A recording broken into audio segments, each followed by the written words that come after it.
I sure there are probably other stories or other things that people want to talk about, but that's what I got from everyone. And I want to make sure we have plenty of time to hear from Scott Pearson, who is here with us now. And I'm going to go ahead and introduce Scott.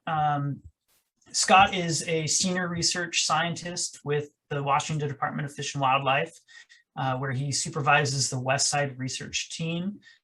He has a Bachelor of Science and Master of Science from the University of Michigan and a PhD from the University of Washington. He does postdoctorate work at the University of Florida. He focuses in his research on primarily on seabirds, but also works on pinniped populations. So folks don't know what pinnipeds are, seals, sea lions, and such, and diet with implications for salmon predation. His seabird work is focused on marble murrelets and tufted puffins, and he also conducts research on other state-listed species like snowy plovers and streaked-horned larks. Scott, thank you so much for being here tonight with us. We're really looking forward to hearing what you have to say about pigeon guillemots and about birds in our area in general. Well, thank you. Let me just try to share my screen and make sure I share the right screen. Let me go to presentation mode.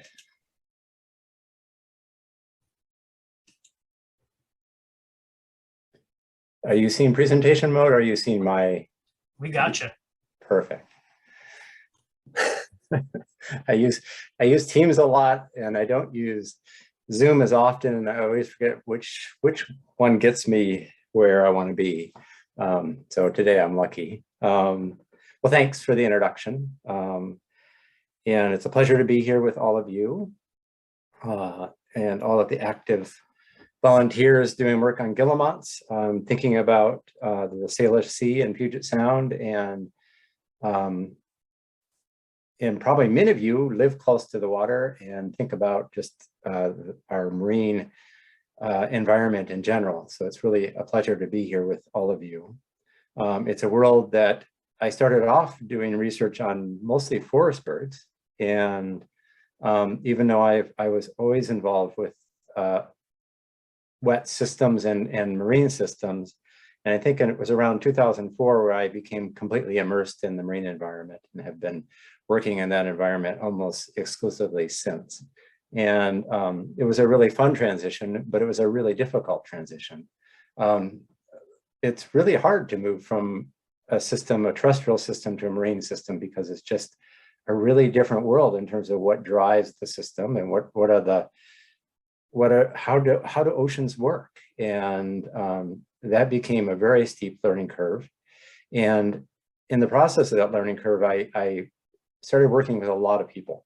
And that's kind of been my strategy all the way along, is to develop partnerships. And partnerships for me are really important. Right away, I met and started working with Dr. Julia Parrish at the University of Washington, with Dr. Peter Hodum, who's at the University of Puget Sound.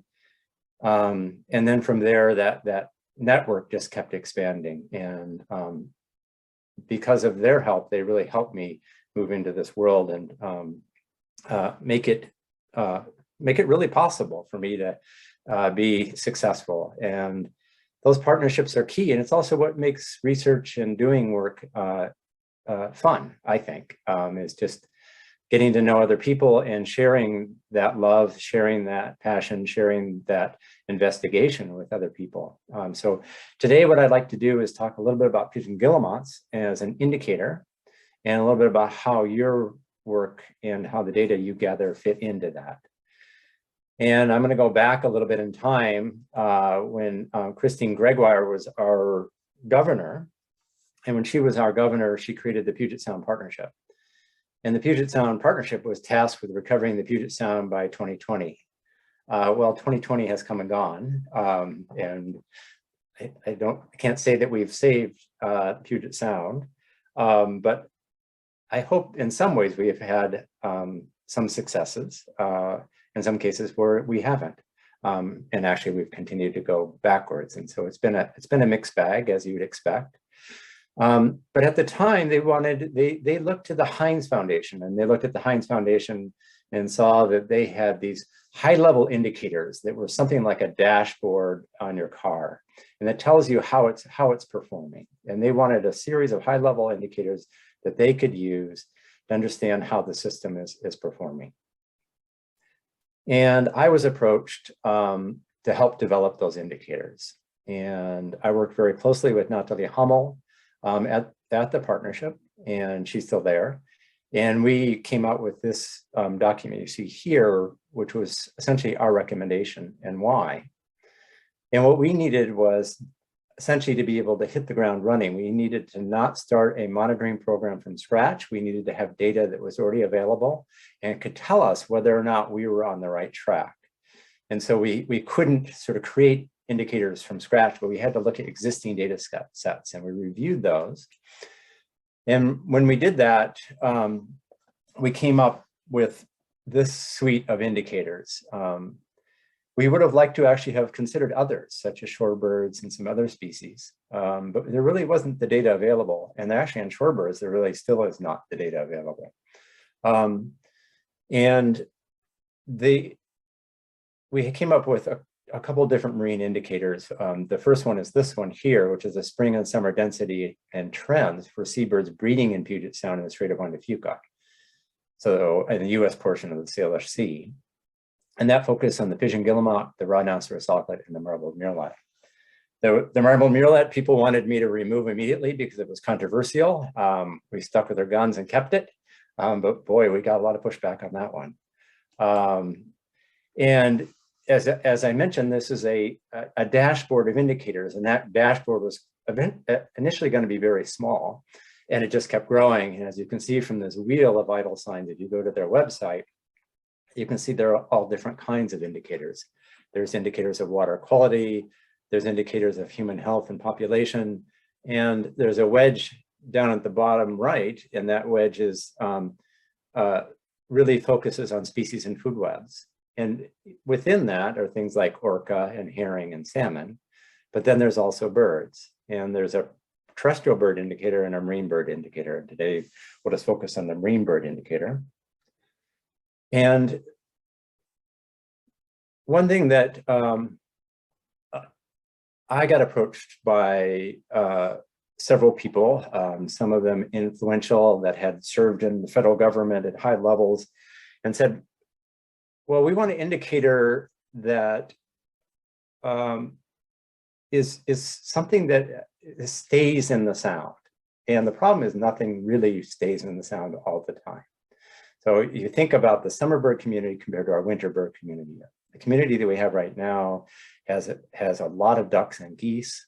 It has a lot of grebes, it has loons, it has all kinds of things that are not here, or very few of them are here during the summer because they go north to breed. And so our actual suite of species that breed locally is actually pretty small.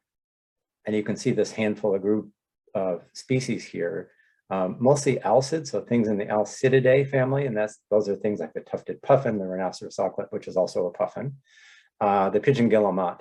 All of those are alcids, and then also includes cormorants, terns, gulls, and I think I forgot to mention the marbled murrelet. It's also an alcid. And we really focused just on the US side of the Salish Sea. And the data set that really came to light as the one we would use was the marbled murrelet at sea surveys. And those have been done continuously since starting in the late 1990s and going through to today.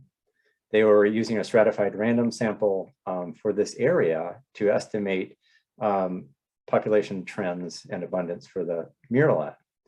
But while we do those surveys, we also record other bird species, actually, and mammals detected on those surveys. We also use a method that helps us address issues of detection. And so that was why this data set in particular came to the forefront, and it had published methods, which is this general technical report you see in the middle here. And so what we do is we publish the trends on each of these species every time the surveys. We used to do annual surveys in the intermarine waters, and those went to every other year when budget cuts happened several years ago. So now we only report on these every other year. This past summer, we did the outer coast. That means this coming summer, we'll do the inland marine waters again. So we have to wait a year. So we can look at the trends of species, and here we're just looking at a very simple linear trend and saying, oh, is there a linear trend for the Pigeon Guillemot? And as you can see, there's not. And what we really should be doing, and we will start doing, I'm working with Sarah Converse at the University of Washington and also Beth Gardner and one of their PhD students, Sierra, and looking at ways we can start to look at some nonlinear trends. And you can really see that for the Pigeon Guillemot, it seems to almost go up and down and cycle in more of a wave. And so we'll start fitting some more complex relationships as we move forward. So I also report on the results and what we're finding. So we're finding that the marbled murrelet has been declining and continues to decline in the inner marine waters of Washington. Also has a negative slope on the outer coast of Washington, even though that has not been statistically significant in recent years. We also find the one bird that we do report on in terms of an overwintering bird are the scoters. And the reason we chose the scoters is they're highly dependent on the Puget Sound region for molting. And they seem to go back to these traditional molting sites year after year based on telemetry work. And so that's why we chose that as an overwintering species. And we do them as an assemblage, all three of the scoters we do together, and they've been declining. Whereas the other two species, the rhinoceros auklet and the Pigeon Guillemot, have shown more stable or fluctuating populations over time. So a lot of words here, sorry, I should have reduced the text on these, but that's basically what the message says. So then you can look at trends and you can look at these kinds of data sets, but they just tell you what's happening with the population. Is it going up? Is it going down? Is it fluctuating? But it doesn't tell us why. And it's really the ancillary data that's really key. And that's when I started looking at who else was doing work on birds. And I was doing work on rhinoceros auklets and tufted puffins, and we had some long-term monitoring on those species. And so we knew a little bit about their diet and about reproduction for those species. So we had some additional data there. But I was thinking about Pigeon Guillemot, and then I learned about this group on Whidbey Island that was doing work at the time, and citizen scientists, and reached out to that group and tried to figure out what they were doing, became very interested in that program and learning more about it. This is before it really had expanded. And so I started looking at those data and thought, well, okay, do they show similar trends to what we find? And in general, they do. They find population for the Guillemot over time seems to be fairly stable in that data set. And here we're just looking at the Whidbey portion of the data set. And as we move into this wider range of folks gathering data and starting to use common tools and starting to come to a common data set, we can start to report throughout the whole Salish Sea, or at least the US portion of the Salish Sea, and start to see how the Guillemot is doing. And then we can also, looking at the Whidbey data, it was kind of interesting when this was shared with me, is that this apparent sort of reduction in the number of chick-occupied burrows, and starting in really in the late, 2017, 18, and 19, and 20. And you see this sort of drop-off occurring, and that was kind of interesting. And what I found really interesting is that drop-off in chick-occupied burrows. Remember, those are the ones that are contributing to the next generation. You really have to have fledglings out there if you're going to actually have a stable or growing population. And so then when you look at the diet data, one thing I found really fascinating in those diet data were these patterns that also occur in those same sort of years. And what we saw is this decrease in the gunnels in those years where we seem to have lower reproductive success, and we seem to have an increase in sculpins and other unknowns. And so I don't know if that causal relationship, but it was enough to spark my interest in these data. And I think it's really, there's a lot of information here we can start to explore and start to unravel.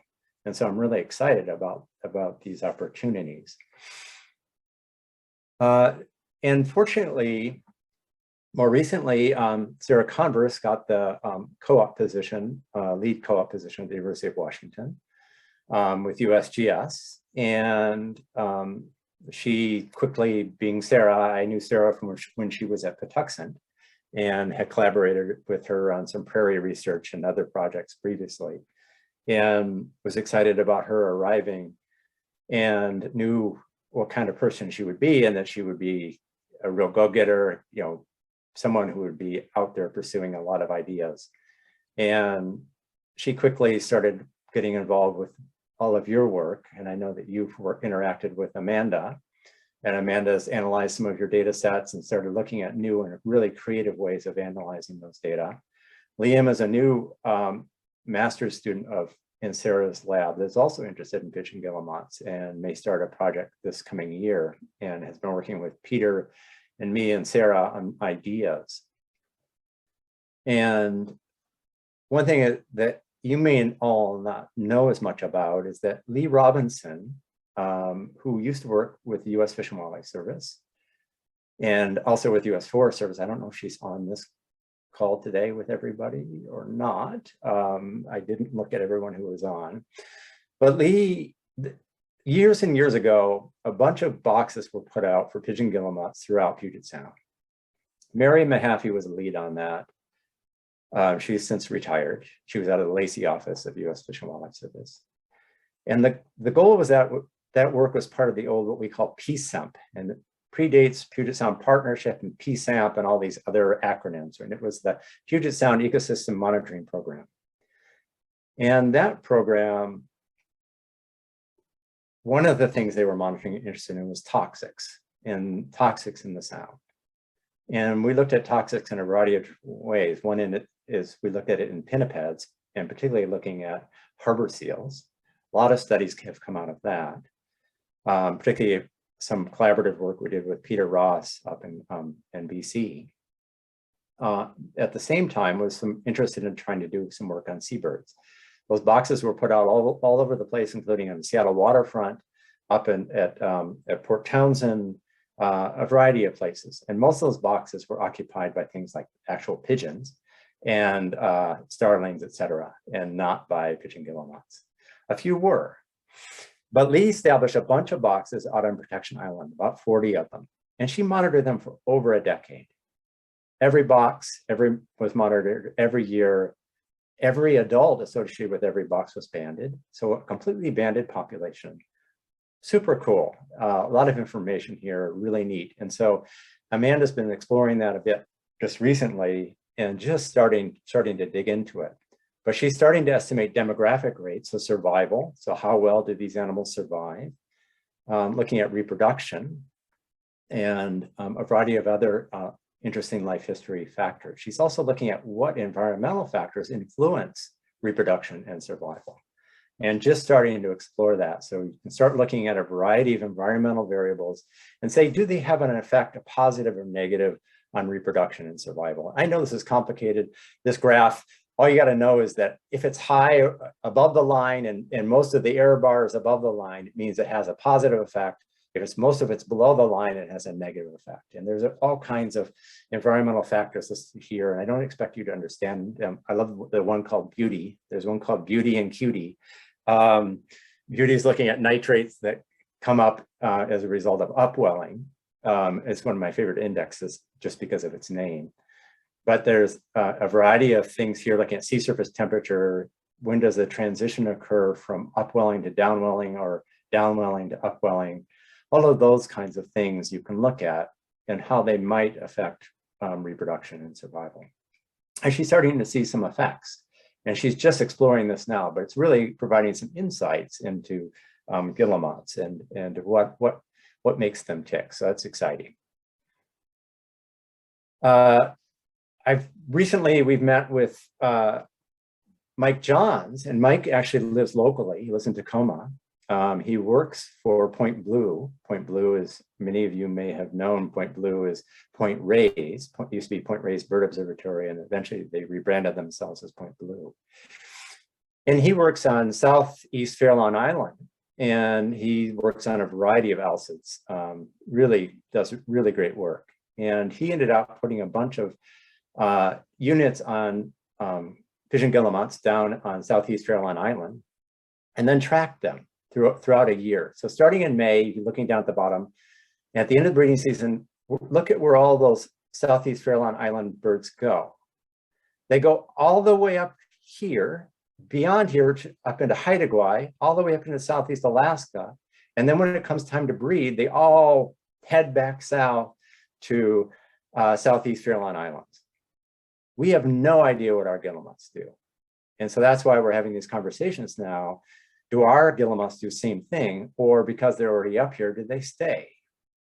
And we don't know answers like that. And when I see data like this, it's just so exciting because it's just new things we had no clue about to see happening. So just really exciting work. And you can, another way of looking at the same information, you can look at where do these birds spending the winter and how much time are they spending there and when do they arrive? It's a complicated graph, but you can see there's a lot of weight, big circles up high. That's happening up in Haida. Haida, for people who are not familiar with that term, that used to be the Queen Charlotte Islands. They're now called Haida. That's this area right here. You can see we have some birds off of Vancouver Island. Some birds actually come through the Puget Sound and Strait of Georgia, but then they go all the way up into Alaska. So really interesting. And we can also learn a bunch of information from his tags. When are they wet and when are they dry? So when are they spending time out of the water and in the water? And you can see throughout the winter, they're mostly in the water, but during their breeding season, during the day and the night, they spend an awful lot of time out of the water. And they're really unusual amongst alcids. Almost all alcids, boy, they don't spend time out of the water. They don't perch on rocks. They don't do what guillemots do. Guillemots are really unusual that way. They're also unusual in their ability to fly and maneuver and land on land compared to a lot of other guillemots. You look at a rhinoceros auklet coming into a colony, they have two speeds. They're going 100 miles an hour or they're stopped. And they hit the island at going 100 miles an hour. They're not able to hover. They're not able to do the things a guillemot can do. And maybe that's why you see this just amazing amount of time spent on land, which is really unusual in that family. So really fascinating stuff. Sorry, I'm just giving you a taste for it here. I want to make sure there's some time for questions. I've been yakking too long as the guillemot's telling the puffin. The puffin's actually saying nothing because they don't make any, they hardly ever make a sound. That puffin's actually, I just happened to catch it at the moment it was yawning. So it was this sort of lucky catch here, right off Protection Island. These two birds were together one day. And maybe while I'm answering your questions, I'll show you a few pictures I've taken of guillemots recently. So if there are any questions or if I have time, I may have gone too long. No, you've definitely got time, and we've got as long as you're willing to be here and as long as folks are wanting to ask questions. But thank you so much, Scott. That was really, really awesome, really wonderful to see those connections of our work to what you're doing. So folks, if you have questions and you want to just go ahead and unmute and ask them, you're welcome to do that. If you're feeling bashful and you want to type in a chat question, that's fine too. But we've got Scott here and got some time. I see Lisa asked a question here. How is Protection Island doing? And maybe Scott, if you're going to do a better job of explaining what that question's all about, but Sure. Yeah, go for it. I've been going out annually to Protection Island since 2004, and a very special place. There are 3 important islands in the Salish Sea to seabirds. And sorry, I'm getting a little emotional. I didn't think that would happen, but when people intentionally set fires on an island, it's just really awful. In terms of islands in the Salish Sea, Protection is the most important of all the islands, and it has 35,000 active rhinoceros auklet burrows on it, based on our stratified random sample we did in 2008. We haven't resampled since. It had one of the largest glaucous wing colonies in the whole Salish Sea. It had black oyster catchers nesting on the beach. It has pigeon guillemots.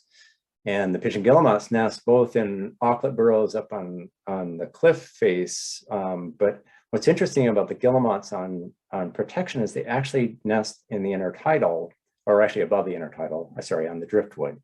So in the driftwood clusters on the beach, you actually find that they go into that. So just above the high tide, and they go right into the driftwood, and they nest in that area. And this island has been an important island for local tribes and for seabirds for decades. We have had fires on it in the past.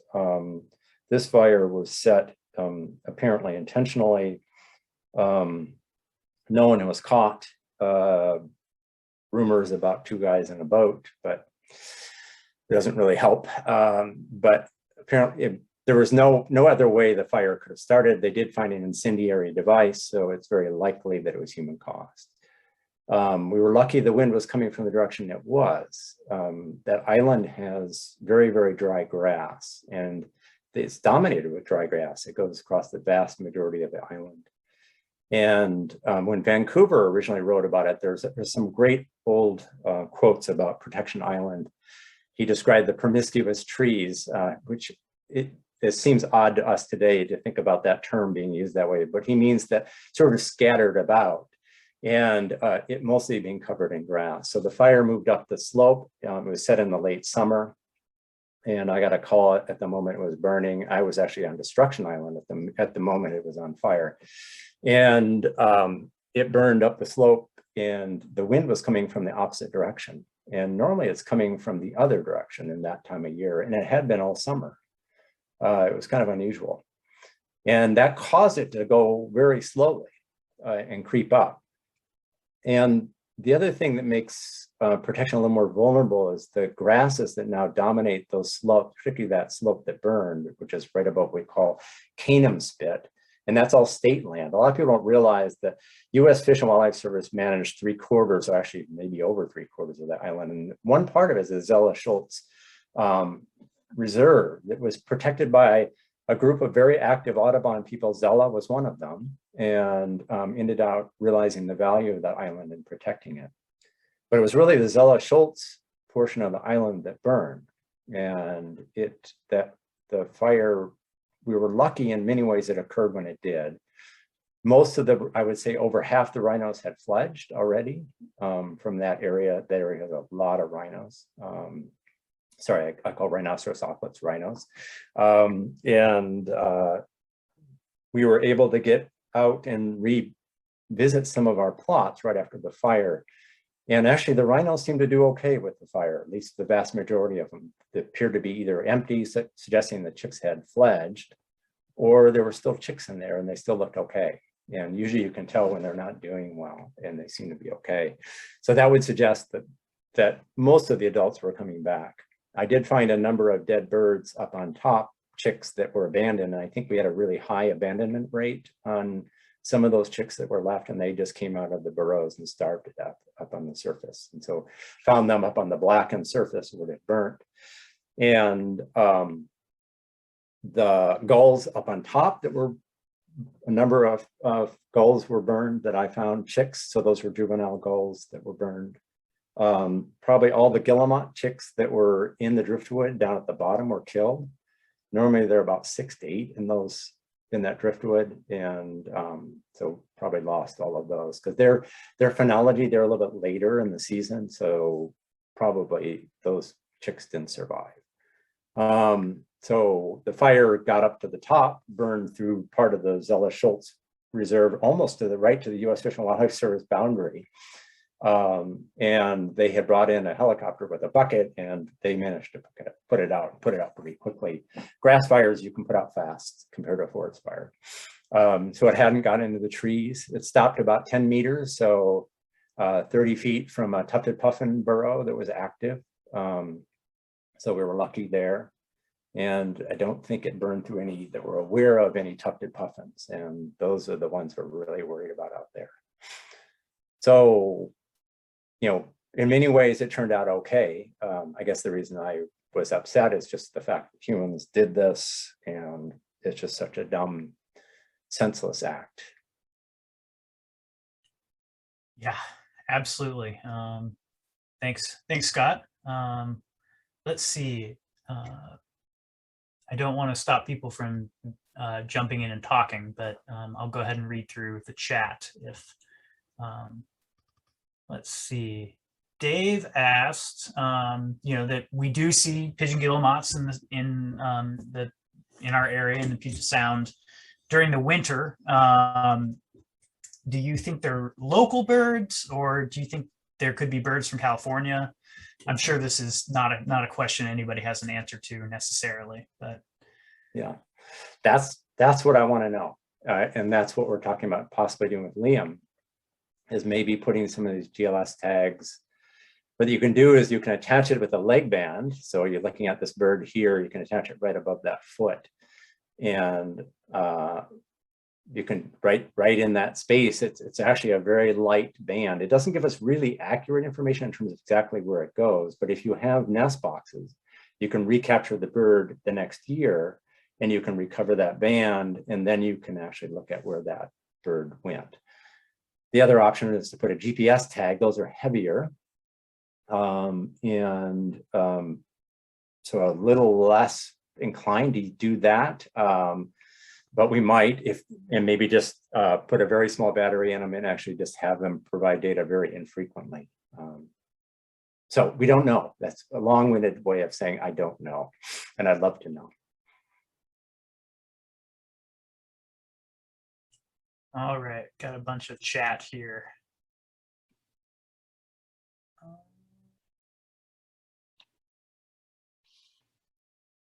Scott, this is Terrence. So in terms of the data that this program is generating, how much of that contributes to your ability to make assessments of the population trend for this species, particularly given that it's an indicator species? A lot. I mean, as I mentioned, that if I just look at abundance, density, and trend, I end up with an uninformed indicator, is what I like to call it. So yeah, it tells me what it's doing. It doesn't tell me why. And this kind of additional data is key to understanding why. You can also, there's some really new kinds of models, and I know Sarah's keen on this, and another one of Sarah's students has been working with us on the lark, and actually Beth's student too. And what we're doing is integrating the population, so the reproduction data, the survival data, and the abundance data in an integrated model. And that's much more informative. And these integrated population models are kind of a fairly recent trend. And I think we are going to get to the point where we'll be able to do that with the Guillemot, and that'd be really exciting.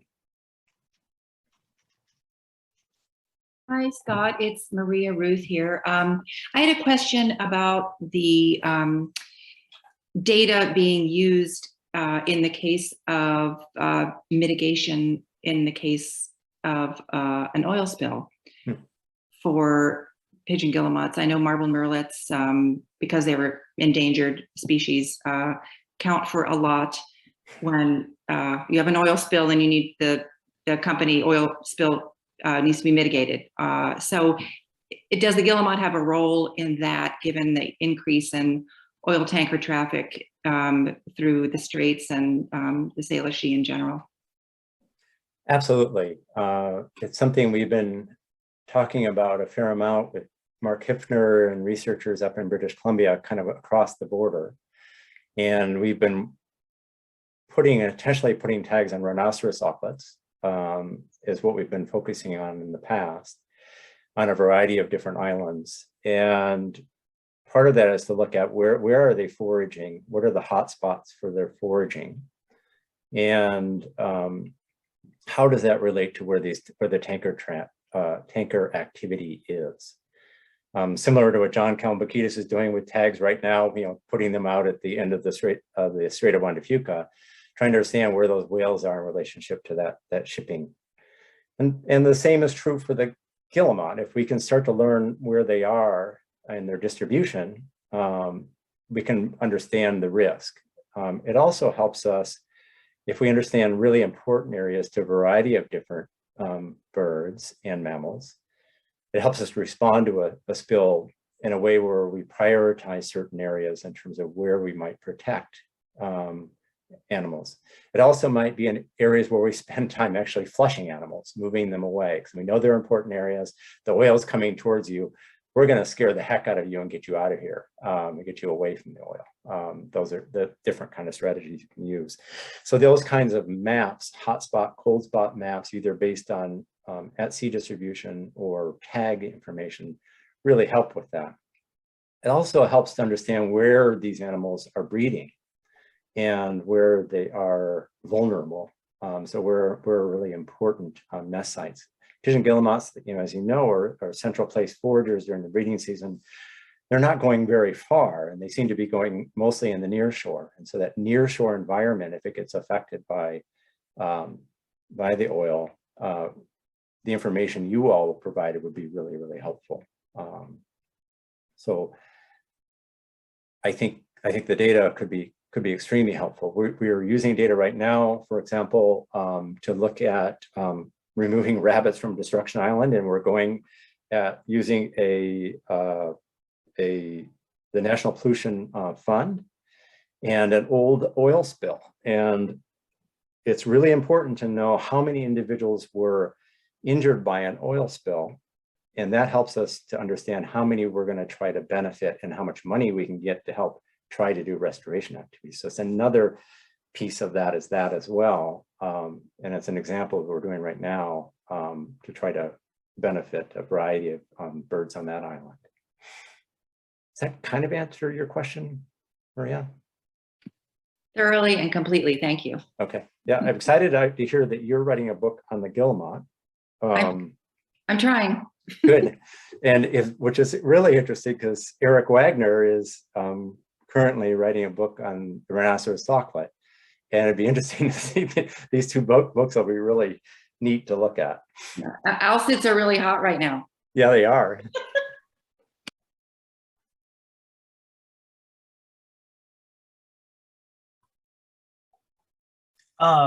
Debbie asked this. Is there any evidence that pigeon guillemots return to the same colony every year? Yes. And we can look at Lee's data, and there's a very, very high site fidelity. And we find in general in the alcids that an awful lot of them are burrow nesters.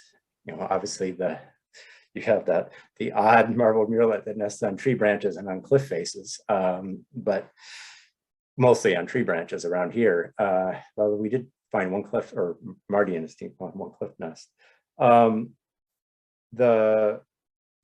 The burrow itself is where the pair bond is often associated with that. And a lot of these birds will leave and they will break apart and the pair may not stay together. The murrelet's actually another exception where they're together as a pair year round. We find even during surveys in the middle of winter, they're together all the time. They're often in pairs. Whereas a lot of our other birds, alcids, when you look at them, they're not. And so how do they find each other? Well, they find each other when they come back to the exact same burrow. And how do we know they're coming back to the exact same burrow? Well, we have them banded and we can say, oh, I banded the bird at this burrow. And then Lee's data really shows that really nicely, that if they don't move very far from their burrow, and they usually come back to the exact same burrow.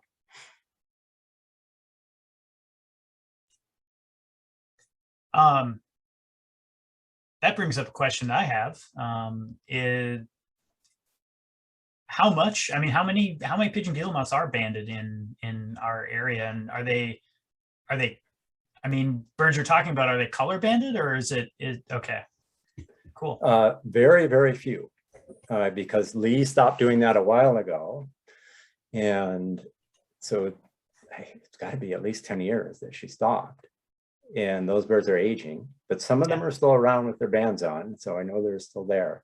I see them every summer, and a bunch of them still actually have their color bands. So not only do I see the U.S. Fish and Wildlife Service band, the silver one, the metal one, but I also see the color one on their legs. They often go up on if you come into, I know you can't, but when you come into Protection Island, there's a marina, because the whole island was going to develop with over 1,000 homes. And that marina was dug out. And there's a bunch of gravel kind of sloping, and the guillemots will hang out on the gravel. And when they're doing that, it's just perfect for looking at their legs, because they're just sitting there on that beach, and you can be in the boat and see who's banded and who's not. Easy to band. Lee had this fantastic system. She and her husband built the boxes. They were built out of cedar. And what she did is, and I went out there with her once to help her do, check her boxes. And what she did was wait till the bird flew into the box. And then what she would do is run out, and she put her foot in the hole of the box so it can't come back out.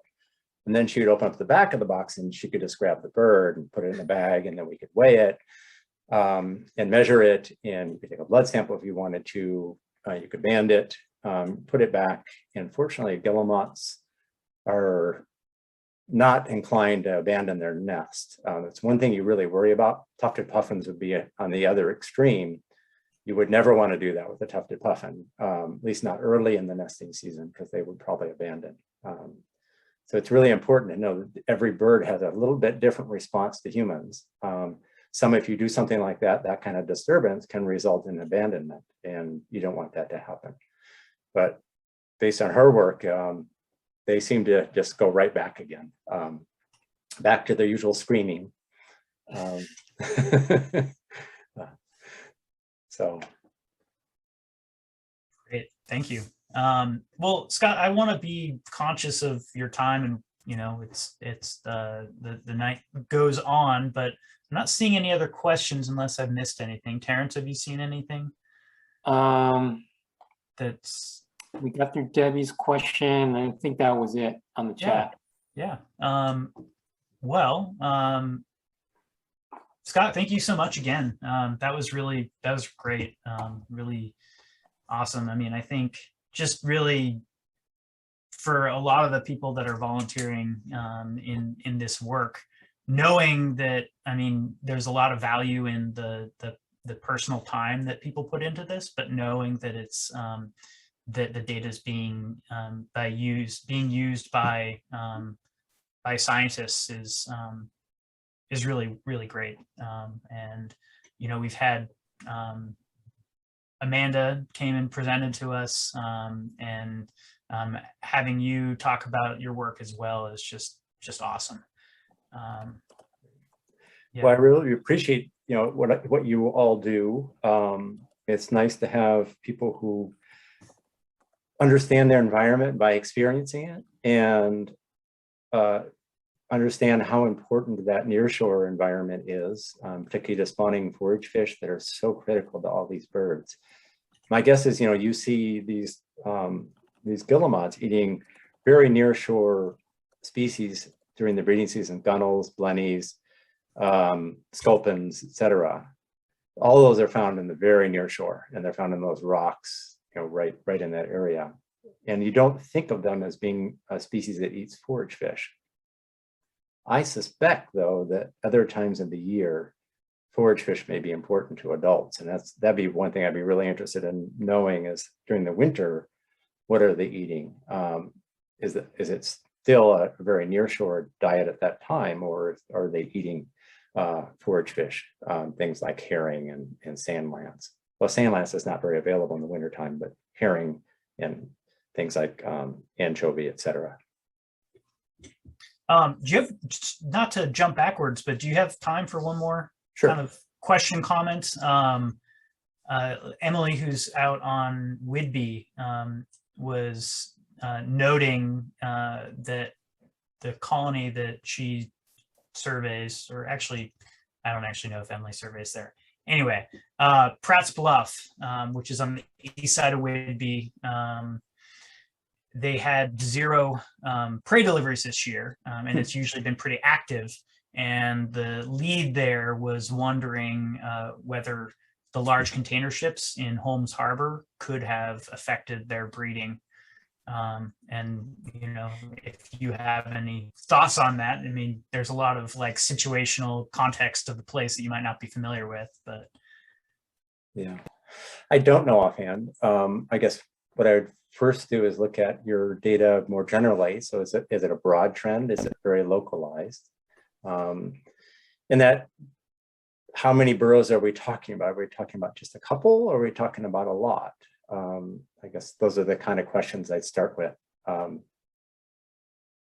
before and it'd be hard pressed to say what the cause was. Fair enough. There we go. Said like a true scientist. All right. Well, hey everyone. Thank you so much for being here tonight. Oh, Maria, is your hand still raised from before? Okay. All right. Good deal. Thank you so much for being here tonight. I really appreciate your time, and you know, again, thanks Scott. Thanks to everyone that contributed to our slideshow tonight. Thank you, Dave, for doing all the work that you do and for presenting tonight. It was just really fun. Great way to end up our season. And yeah, we'll call it a night. Thanks again.